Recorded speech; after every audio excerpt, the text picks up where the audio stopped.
Thank you.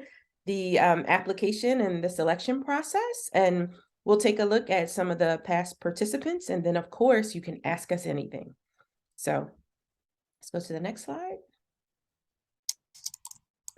So to start, I'd love to start with the guests who are joining us today. If you could just tell us your name, your pronouns, and your neighborhood.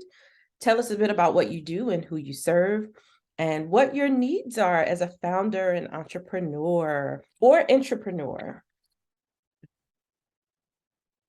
So, I can't see everyone, but yeah, let's start with Cherry. I see Cherry in the room. I'm sorry, before you start, Cherry, can we take this slide down just for introductions so everybody can see everyone? Oh, okay. Yep, thanks. Sorry. It's okay. No worries. And I'm sorry, I'm just moving to a different room. Oh, okay. I'll be situated in just one moment. So We can start with someone else. We can start sorry with, about that. Oh, yeah, no worries. problem. I can go while Okay, she's getting great. settled. Hello. Oh, let me turn my camera on. Hello, everyone. My name is Portia Pender. I have Sisters on Air podcast along with my co-host Anitra Sharif. She's here as well. And we heard about this through John Pierre with CMP Radio. And we're very interested because we are trying to not only just have Sisters on Air as a podcast, but also different platforms for like forums for women, moms. I do a lot of like community work. I'm currently a labor doula as well. So just doing different forums and things of that nature. That's why we're very interested in doing. Yes, he is. Yes, I work with him too, Sean, because my degree is in communication. So he was like, "I need you to get on it." So I'm very interested in the program and the different workshops and just networking and meeting different people to help us branch off to something bigger. So that is my goal for Sisters on Air. Great, thank you. Alexander? You're on mute. Hello, I work with Bonfire Media Collective. We're a queer and POC-owned media co-op in Philadelphia, and I heard about this from another member of Bonfire, Gabrielle Patterson, and Len Vest also pops up really often as far as great organizations to work with to get access to resources and also meet other awesome people and organizations. And we do lots of advocacy work or media support for advocacy companies, and really happy to be here. Great. Nice to meet you. Thank you for being here. Susie Nash? Hello. So I'm Susie Nash. Do a couple of different things. So I write for the Philadelphia Gay News. I've been doing a weekly column there since 2005. Also the director of programming and the creative director for the Women's Film Festival. And I do programming for QFlix when it's up and going. And then also just started a production company with two other women from the film festival called Three Left-Handed Women. And that's what I'm doing right now for the most part. I'm just here to see, the Women's Film Festival especially is an organization that's just showcased women in films from all around the world, giving people a chance to see their films, who often don't get a chance to see what they've done on a big screen. We're very filmmaker forward, so we really work on helping the other filmmakers. In fact, the production company we just started, we have two projects, and both of them are from filmmakers that had films in our screen at our festival that we're trying to prop up and help them do more work. That's great. Thank you. Thank you, Susie. Okay, Cherry. Hello, everybody. Nice to see you, Sean, Joss, the whole crew. I see a lot of familiar faces here. Nice to see you all. I'm Cherry Gregg. I am the afternoon drive host at WHYY. I consider myself an entrepreneur in the sense that I've created a number of programs over the years. Philadelphia Game Changers, when I was community affairs reporter at KYW, I created Flashpoint, a public affairs show that ended up being syndicated and now has new hosts since I've left. I also, since I started at WHYY, created the Good Souls Project, which is now in its second year, fourth season. I also am in the process of launching a new project here that you'll hear about in a couple months, as well as a new daily program. Last year, I started my own production company called Create Genius Media. And the goal is to have ownership in some of these things that I keep creating. I've seen people that I admire create shows that have become nationally syndicated, and they actually have ownership of this. And I want to hopefully acquire the skills to be more than just talent, but be like a management style who can cross over and actually like create programs for other people as well, not just for myself, but for others. Sorry if I talked too long, but I'm really, excited to learn more about this program and what I've seen all the entrepreneurs do. So there you go. Thank you, Cherry. Didn't you have a media and law thing that you Oh, launched yes. I'm as well? sorry. I forgot all about that. I'm also one of the founders of the Law and Justice Journalism Project, which I'm one of the founding board members. We launched about a year ago. And I also want to learn how to fundraise because I think I'm botching it right now because I don't know what I'm doing. Also learn about marketing and just really like level up my executive skills in this business. And I forgot all about that. Yes, Law and Justice Journalism Project. We are training journalists across the country to cover public safety in a more equitable, empathetic, and balanced way. We want to change the narrative of crime courts coverage. Thank you, Cherry. Cherry said, I was forwarding this to other people. I hadn't thought about myself. Okay. Portia? Portia went. We didn't hear from Anitra. Oh, I'm sorry. Who did we miss? Anitra? Anitra. Okay, Anitra. Hi, good afternoon, everyone. My name is Anitra Sharif, and I co-host Sisters on Air with Flourish Pender. We're on every other Sunday at cmpradio.net, and I'm just here to see what this program is about, and I'm happy to meet everyone. Thank you, Anitra. And Emma is. And I see that we have Emma online. Emma, I know that I think I've been in a couple of other meetings with you, and I'm currently taking Spanish lessons so that I can be a better communicator. But I'm wondering if Del, you might, help with any translation we might need. Can you hear me? Yes. I'm sorry, one of my computer, the program is running and doesn't let me to send text message, open the mic, open the camera, nothing. So I'm here like in a little prison. prison. Thank you very much. It's very nice to see all these beautiful faces and great people. I know some of you guys, not everybody. I recently started to work with a group of women from the community, Latinas, immigrants, and one of the goals is to share issues that they usually don't share with the media or those issues that they share just in a very intimate spaces. So what I'm doing is to support them to take over what we call Voz Colectiva.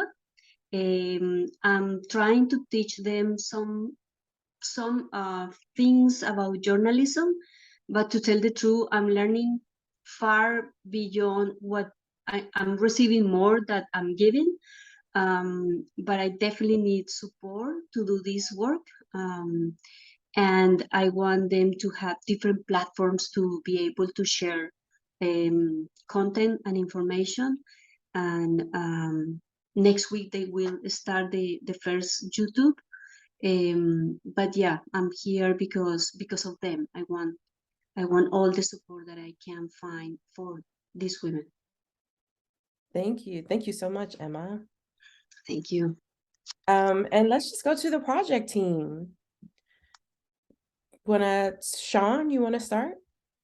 Sure, I'll get us started. My name is Sean Mooring. I am the head of Philadelphia programs at the Linfest Institute for Journalism, supporting basically all of our grant making and programming in Philadelphia outside of the Enquirer. Glad to have you all here.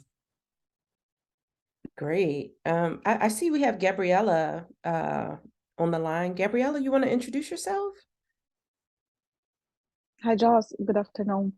Yes, I just joined. I'm sorry.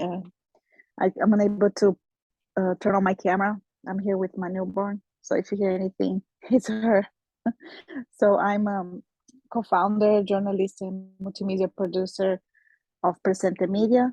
We're a Latinx-led collective focused to produce articles and documentaries for social justice. Thank you. Glad to be here. Thank you. Great.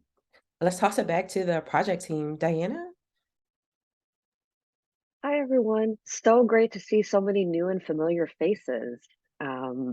Just so happy. My name is Diana Liu, and I'm the director of the Night Lenfest Local News Transformation Fund. And so in partnership with the Lenfest Institute and IPMF, we are proud supporters and co-designers of this initiative. And we work to support local news and information ecosystems and newsmakers, news organizations, as well as citizens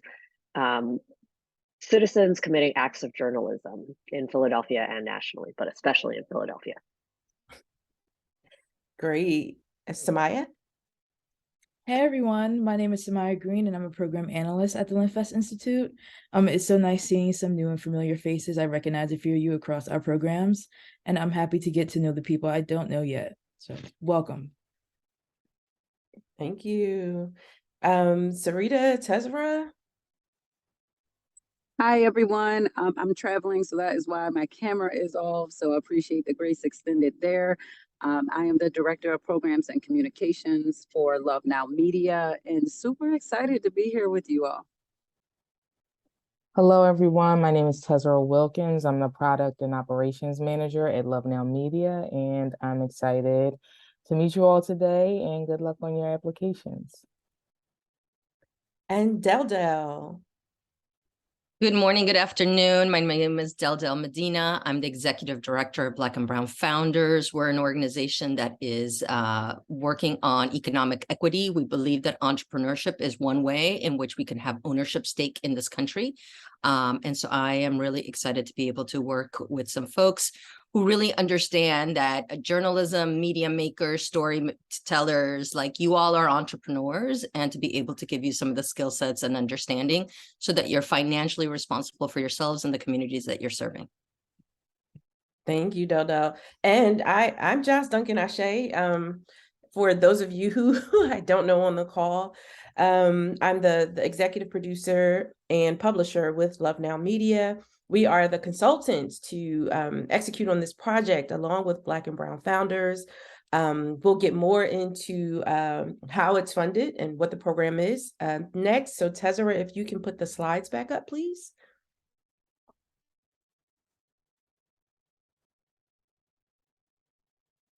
Okay. Next slide. Okay, so the Philadelphia Media Founders Exchange is a community-grounded accelerator supporting BIPOC, that is Black, Indigenous, and People of Color media, that does include all Asian, Latinx, any group that defines itself as of color, media entrepreneurs through training, one-on-one coaching, and grant making. The program launched last year in March of 2022, serving 11 media founders. The program focuses on the urgent need an opportunity to support and advance more media entrepreneurs of color to ensure that communities prosper and news businesses thrive and grow sustainably on their own terms. So the the initiative is funded by the Linfest Institute for Journalism, the Independent Public Media Foundation, and the Knight Linfest Local News Transformation Fund. I can send each of you this slide deck after the call today, so you can also Google and learn more about each of these institutions, all doing amazing and impactful work.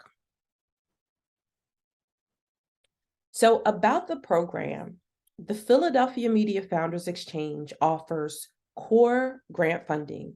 Each selected founder or entrepreneur will receive $15,000 in core support. $7,500 of that will be upfront. And then there will be another $7,500 at the completion of the program that kind of incentivizes folks to stay with us, get everything done. It is going to be about 10 to 12 hours of work per week. So, it's nice to have something to incentivize getting through it. It is 16 weeks. And so that includes a curriculum provided by Black and Brown founders. It's a cohort experience, which includes weekly sessions every Friday. There will be sessions led by Del Medina every other Friday, and then the alternating Fridays will include speakers, past cohort members like Jean-Pierre, who is doing an awesome job at getting the word out, and some other members of the community who identify as founders, entrepreneurs. There's also a Founders Exchange Fund, which means that those accepted into the cohort will have the opportunity to apply for an additional $15,000 per member. So it's really up to $30,000 folks accepted could receive over the course of the 16-week program. So the first grant application, there'll be like mini grant applications within the cohort experience.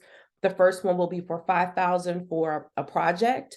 The second will be for operational support. Of course, all of those will need to be, thought out. You'll want to implement whatever you're learning through the cohort to make a case for receiving that funding. And also there's coaching and business development. So there will be curriculum coaches, which will come from our cohort last year, and then business development coaches, folks who can help you to really come up with a strong business plan, identify a challenge, and address that challenge over the course of the 16 weeks. There will also be a number of in-person events, including an in-person kickoff, revenue summit, and a pretty big closing event. So program eligibility, you should be based in and serving the Philadelphia region. So that's just not the city of Philadelphia, that is the region, which includes Philadelphia, Montgomery County, Bucks County, Chester County, and Delaware County. Again, for BIPOC identifying, self-identify as a media entrepreneur. So again, for folks who may be partners with a media group or partners, with a film group, and that you are like launching products or are founding products or projects, and you self-identify as an entrepreneur, this program is for you to apply for. I will say we had a pretty interesting discussion earlier just about folks not really considering themselves media entrepreneurs, and then you realize like, whoa, wait a minute, I have been founding things, I have been starting things, and so we'll get back to that once I get through this deck. But you should also have a commitment to participating in the program and the requirements. Your operating budget should be $400,000 or less. If you got $1 million operating budget, this program isn't for you. You're probably a little further along than most of the folks here, but $400,000 or less, and that's like $0 through $400,000, then you are eligible. And of course, age 21 or older. Oh, well, I'm not then. Say it again. I said, well, I'm not then, 21. Oh, okay.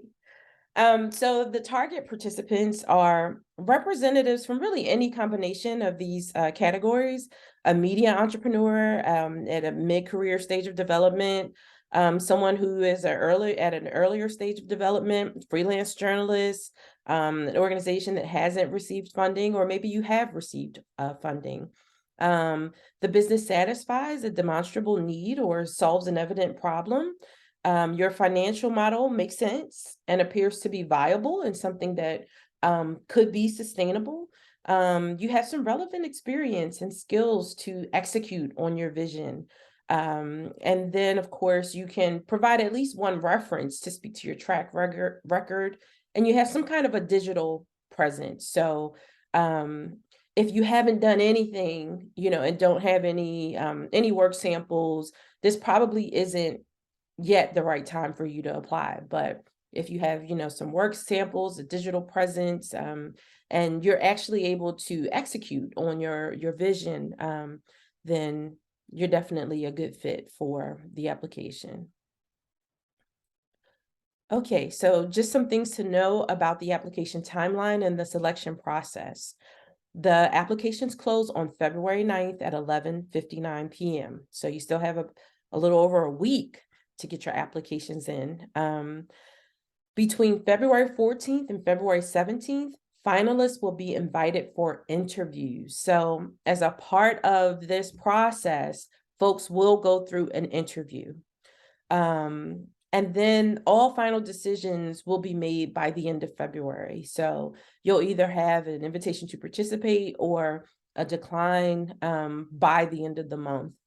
The program kicks off on March 10th. It's a daytime in-person event. And so, at the point of having an interview, you'll get more information about that. And the virtual program runs March 17th through June 30th.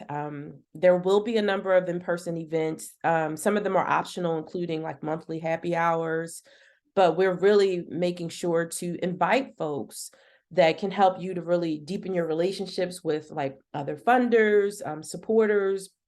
We're using those events to help build community around your work and the projects. So next slide. Okay, so just to take a look at some of the past participants, and Tezera, once you open this, can you also pop the link into the chat so that people can either grab it or open it on their own? If you can, yeah, let's just scroll down. So there's this lovely article, scroll to the bottom. We had 11 entrepreneurs or 11 projects. So there are some Q&As with some of those folks. Again, Jean-Pierre, Inda of the Indonesian Lantern, Shamika, 5 Shorts, Anise Taylor, Kai and Yambi Shivers of Arc Republic, Crystal Sotomayor, which I believe is a co-founder of your project, Gabriella, which is awesome. And then Lauren Settles from We Talk Weekly. So these are just some of the folks here. We had other folks who don't have the Q&A profile, folks like Sophia Ballin, who has Black History Untold. She worked with the Inquirer, launched that project and kind of took it out as a business on her own. So lots of different folks from different experiences who were a part of the first cohort. And finally, there's the application, which most of you probably have if you're in this in this session, because the signups were a part of this article here. But all of the information that you need and the links to apply through Submittable are in this application. So let's go to the next slide. So yes, as we move into our Q&A, of course, you can ask any of us on the project team anything, but if you could start off with just talking about what's a challenge you're facing and what would you want out of the experience should you be accepted? And Tezra, you can take the slides off so we can all see.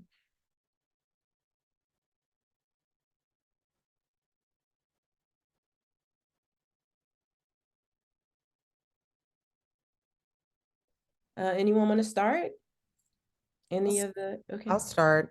I never saw myself as an entrepreneur. I'm gonna be quite honest, because I've always worked for traditional media organizations. However, a couple years ago, I got the idea to start my own production company and wanted to, because when I switched jobs, I realized I left a lot of the and I used to be an intellectual property lawyer. So I realized I left a lot of the intellectual property that I created at my former employer, 10 years of work, and I didn't have any ownership in it. And so like I want to sort of change the narrative for myself and sort of become the owner of some of these products that I keep making. And I have a vision, for myself of being a content creator outside of me being the host. So I don't know how to do that. I've seen people like Ira Glass, creator of This American Life, work in the same way that I see myself working. But I'm a woman, he's a man, white man, so it's like a lot of differences there. So I'm just I don't know how to do, I have no idea. So that's what this is for. And thank you, Joss, for even like mentioning that entrepreneurship, people let me do what, they just say, go do whatever you do. I don't really have people managing me per se. And in a way, you're kind of like an entrepreneur on your own. So I think sort of recentering how you see yourself in the business and sort of like viewing yourself as someone who deserves ownership of the thing that you've created and that has proven track records of success, but I didn't own it. And so that's what the challenge is, that that I look myself in the mirror, I'm like, why didn't I own that? How do I own that? And how do I create more of that for other people? So that's the challenge I'm facing. And seeing the value in the work that I do and being willing to step up and own it. Literally, like it's mine, it's my company's, you know what I mean? Versus just giving it away for a fee. I mean, for compensation, but still, I feel like it would be more valuable if I owned it. Thank you. Thank you, Sherry. Anyone else?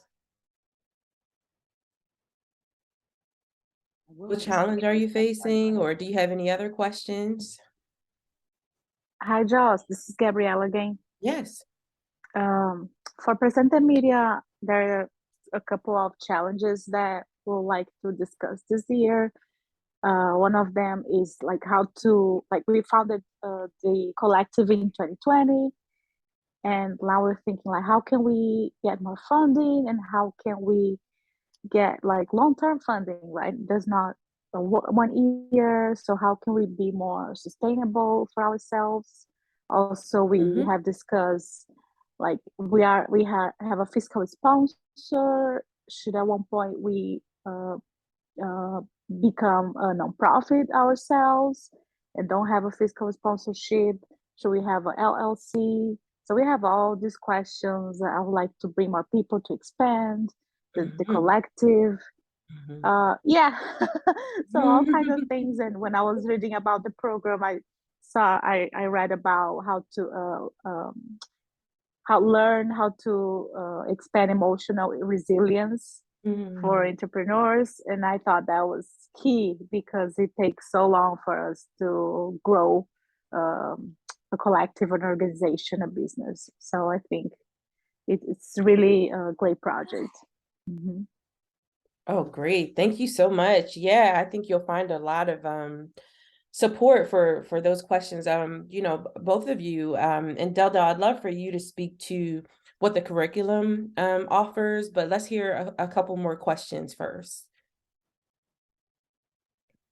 Well, not a question for me, but for us, I mean, this seems like it could be a perfect project for me and for the Women's Film Festival. We are a small group of people. There are about 4 of us who do a 10 to 11-day film festival. We get filmmakers from all over the world, and if you look on Film Freeway, the kudos that we get from women. You know, we'll write things like, if you're a woman filmmaker, this is the film festival that you have to go to. I was trying to find a quote that from a woman who came to one of our screenings that we did. I think it was a film called Fair Play, and it was about women in the media and how we're represented. And she just came with a neighbor and said, "I just want you to know I'm the caretaker for my grandson all the time, and I let him watch cartoons when I'm babysitting. And after seeing your movie, I've decided I'm going to change the way I help raise him. And going to be looking for films for things for him to watch. I'll let him watch his cartoons on occasion, but you know, I want to keep a better eye on what he's watching and how it represents women and people of color and what it means to us." And so she said, "You know, I just want to thank you for changing my life and possibly changing his." So, you know, what we do has such impact, but right now we do it on such a shoestring budget. Basically, our executive director drives Lyft to make the money, you know, to rent this theaters. And, you know, I gave some money from when my father passed away, you know, to help preserve the theater. And so we do an awful lot on an awful little. And we're good at the creative end, and we're good at the humanitarian end of things, but we definitely need help on the business side. Thank you so much, Susie. So yeah, Del, can you speak a bit to Sorry, Josh, Emma has yeah. Emma, yeah. Oh, I'm sorry, Emma. Uh-oh. No. No.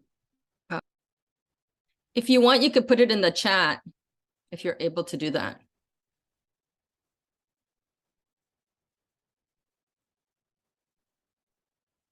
Josh, should I get started?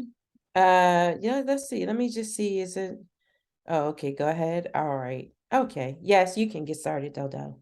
Okay, so a little bit about the Black and Brown Founders curriculum, as well as the way that we're looking to work with you all. First of all, you know, this is the second time that I have the pleasure of working with this team. Joss in particular and I have really gotten to know each other and really understand the needs of this community. Joss, for example, you've asked me for a document, and I was hesitating to send you something, in part because I wanted to hear what people's needs were before we start planning.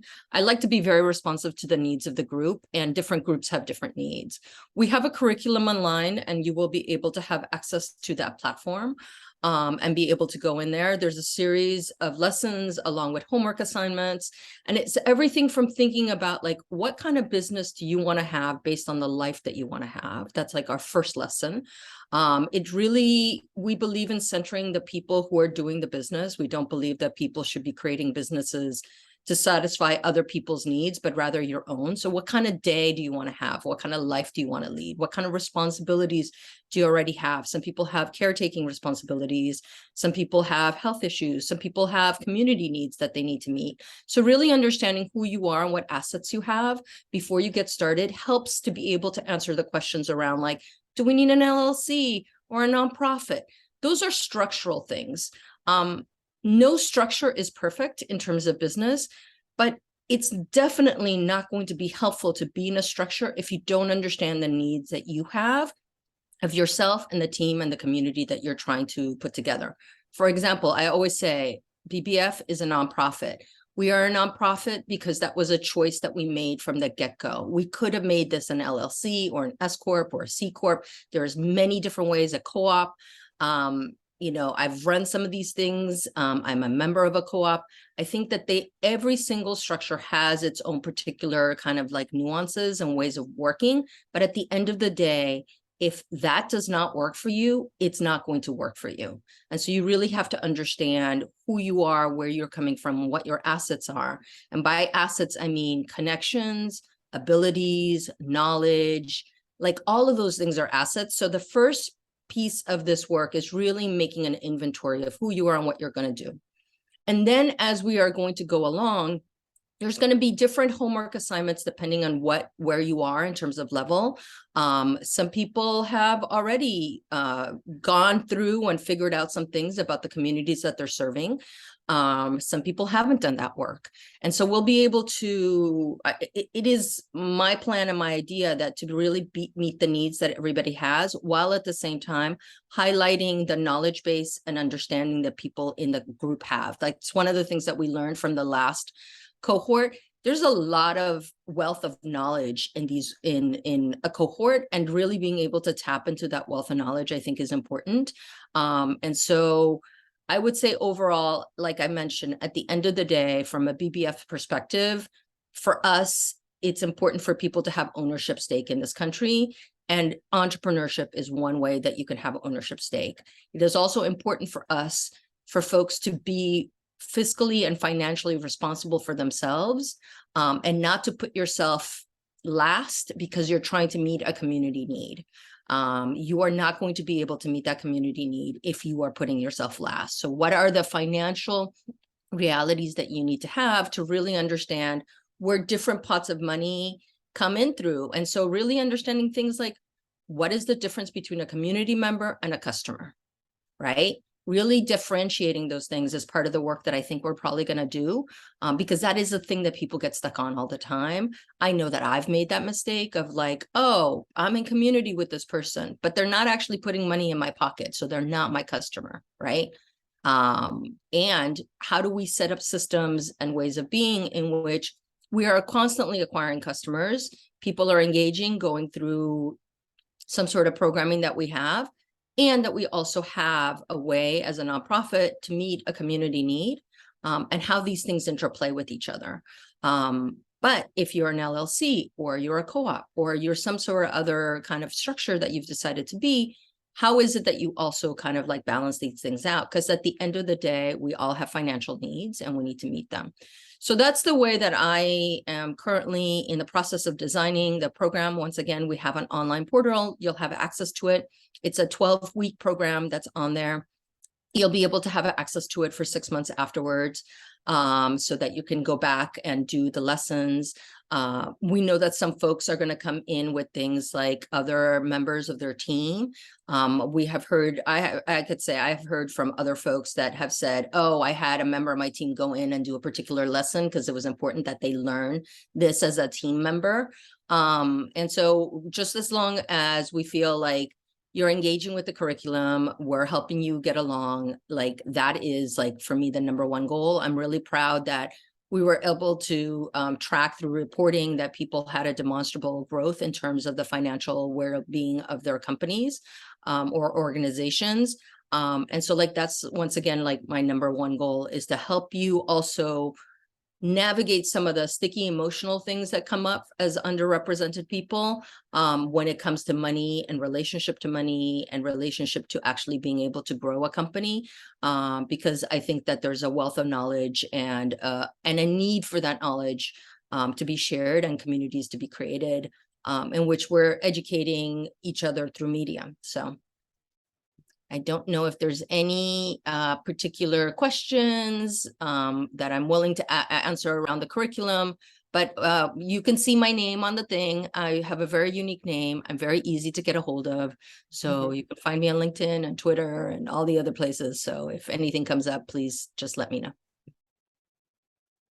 Thank you, Dal.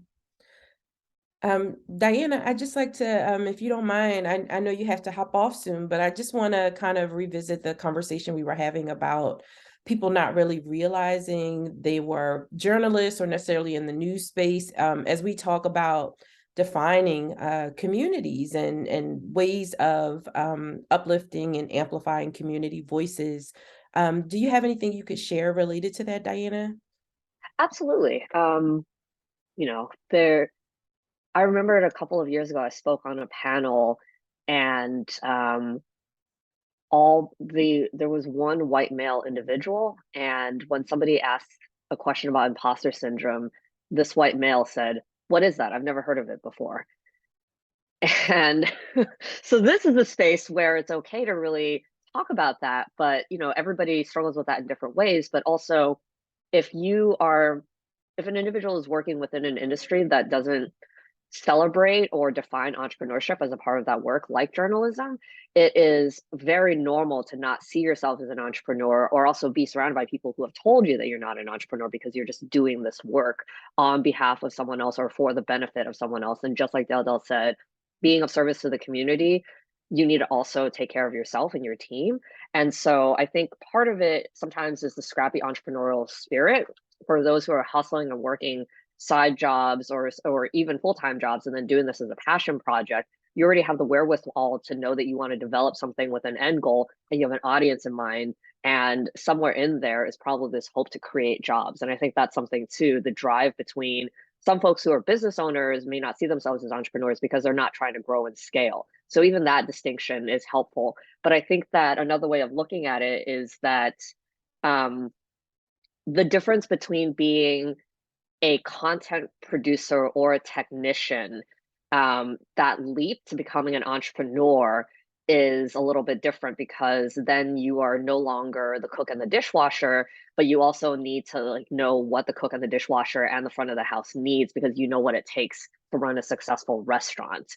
And so it doesn't mean that you need to have performed every single role, but you're thinking about something bigger and you're trying to build something around that. So I think to also say, like, don't feel bad or concerned or think that you're not eligible because you don't see yourself as an entrepreneur, because if some of the stuff that I mentioned resonates with you, I think that that should be a really good indicator both in your gut. And I'm sure if you speak with some of the folks that you work with, they would say, yeah, you're a boss. And it's time that you own it, because that's how we all see you and that's how your community sees you. So I think it's helpful to see that. And again, it goes another way too, where we have so many community organizations and organizers and individuals who never saw themselves as newsmakers because they didn't go to J school. And that's not the only place where you can be of value to use news and information to contribute to the folks around you and to better represent the stories that are not being told, because you have the skill set and the platform and the following and credibility to uplift those voices. And so yeah, for folks who don't see themselves as entrepreneurs, but also folks who may not have always seen themselves as journalists, there's a reason why this is a media founders exchange. So I wanted to emphasize that too. Right on, Diana. Thank you so much. Yeah. And I'm so sorry I have to roll off to prepare for another meeting. Thank you, Diana. Yes, thank you, everyone, for all that you've shared.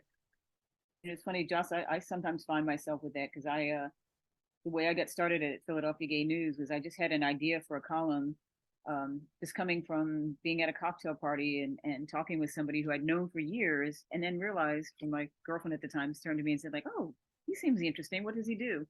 And I realized I've known him like 10, 15 years. I don't really know. You just see people out and about and you kind of don't get to really know them. So I went to the column and the paper and just said, hey, I have an idea for a column. They had me do up a sample, and that was, as I said, 2005. I've written a column every week since, covering everybody from the UPS driver in the neighborhood to Pam Greer to, the bartender at your local bar.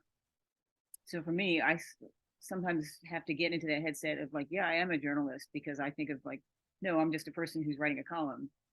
But it's, from what I'm told, it's the most popular column in the paper. And, I've gotten a couple of awards out of it. So, but I still have that thinking of like, no, I'm just a person writing, interviewing people, not really a journalist. So I have a little of that too. Thank you so much, Susie. Anyone else have questions? Anything we can clarify? The workshops that will be Friday, the Fridays in person, what are the hours? So for the virtual workshops, they won't all be in person. There's just a few in-person events. Okay, gotcha. Most of the workshops will be virtual, and the speaker sessions will be virtual, and those are from 1 o'clock to 2:30 every Friday for 16 weeks. And then there will be a couple of in-person events. So the event on May 10th, which is the kickoff, that'll be in person.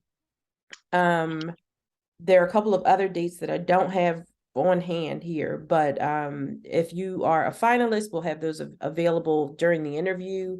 And so one is on like a Wednesday, and then the final event on June 30th is also on a Friday. And so those are like the 3 big in-person events. And then the optional events are the happy hours, which I highly encourage like folks to attend. And that's like everyone on this call. Folks will be invited, the public will be invited, but it is optional. So those will be after work on a couple of Tuesdays and Wednesdays during the course of the 16-week program.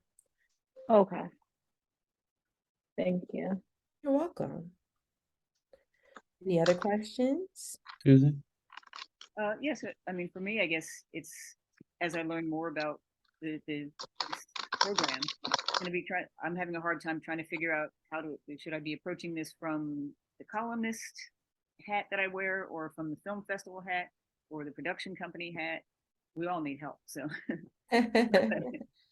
But, I don't know much about the production company, Susie, but it sounds like the Women's Film Festival is the one that feel like is doing the most work, and it's really serving a community that could benefit from some structural support. So I would say focus on that.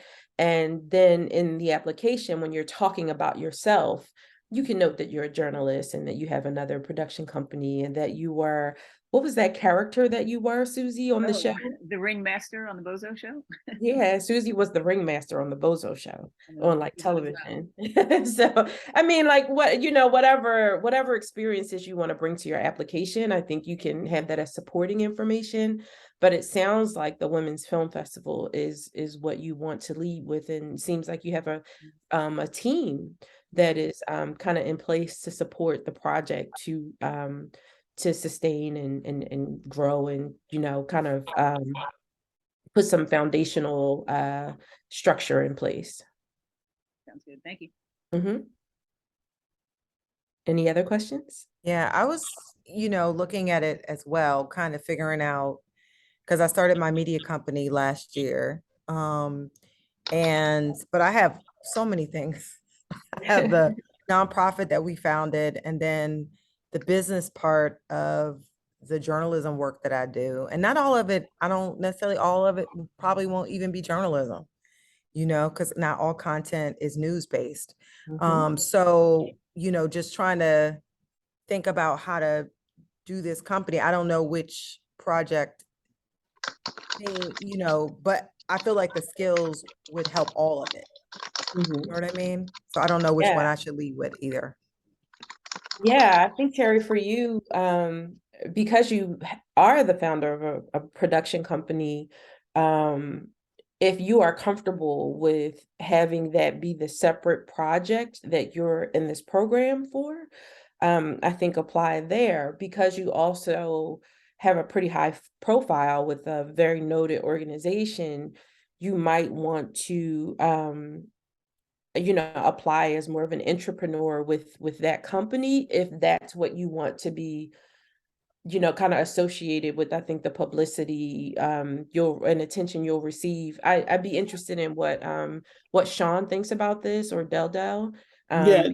Yeah. Yep. So, I mean, one thing in particularly, because I know you and I know some of the work you're doing, I mean, the production company, even if news isn't the primary, but it sounds like it would be a piece of it. Yes, for sure. And it's also about, how you're transferring information, and, and I think a lot of what we're learning at LenFest and our teams through the various programs and research that we're funding, right, is better understanding how people want to receive news and information. And some of that is podcasts, some of it is, different mediums from which they derive, meaningful news and information. And as long as the company is building off of a piece of that, right, it may not be everything that you do, but it is a part of what you do, and it's part of, the constellation of things that you're involved with. I think that makes sense. Thank you. Mm-hmm. From my perspective, which is slightly different, there's who you are and there's what you do, and what you do can change. So really understanding who you are and being able to like talk about your experiences, because it's not been uncommon for people to go through our curriculum and completely change the ways in which they're working and the things that they were working on. Because we require you to ask a lot of questions and to try to find your own answers. So we just try to give you the structure of things that you should look at and learn and practice. And then sometimes people were like, yeah, that thing I thought I was going to do, that's not it. I'm like not finding the customers I thought. There's no financial viability for it. Or this could be something that's actually a hobby and not a business, and really being able to like differentiate between those things. Not every hobby can be monetizable. Not everything that you do, you should be selling, you know, or making money off of it. Some things should just be for joy or for community, and that's okay.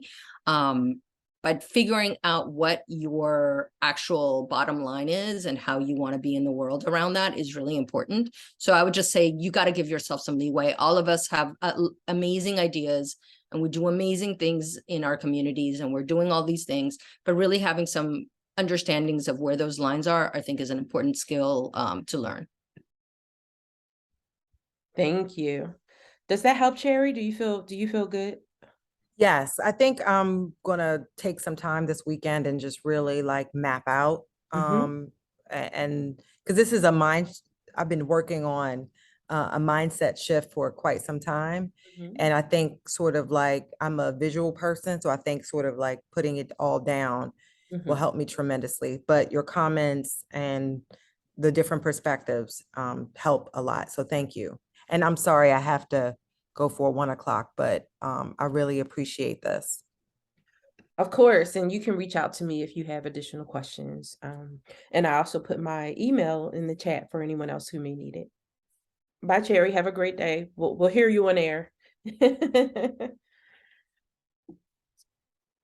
Delta, you just said something and I didn't catch the end of it. You said something about thinking about what your bottom line is, and then you said something else and I was trying to write it down. Oh, I was just making sure that like for us, it's important to understand the difference between and for everybody to gain clarity between something that's a hobby and something that's a business. I think a lot of people like to take their hobbies and make them into businesses, or take a particular skill set or something that they enjoy and then decide, oh, this is the thing that I'm going to do to make money.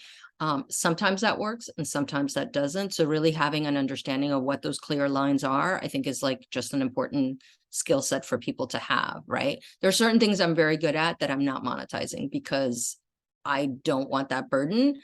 More importantly, I think like certain things I just do for love or for fun or for wanting to be in community. They're not things that I'm just going to be like, yes, this is a business. There's other things that I do for money, and that's a different, you know, a different way of being in the world.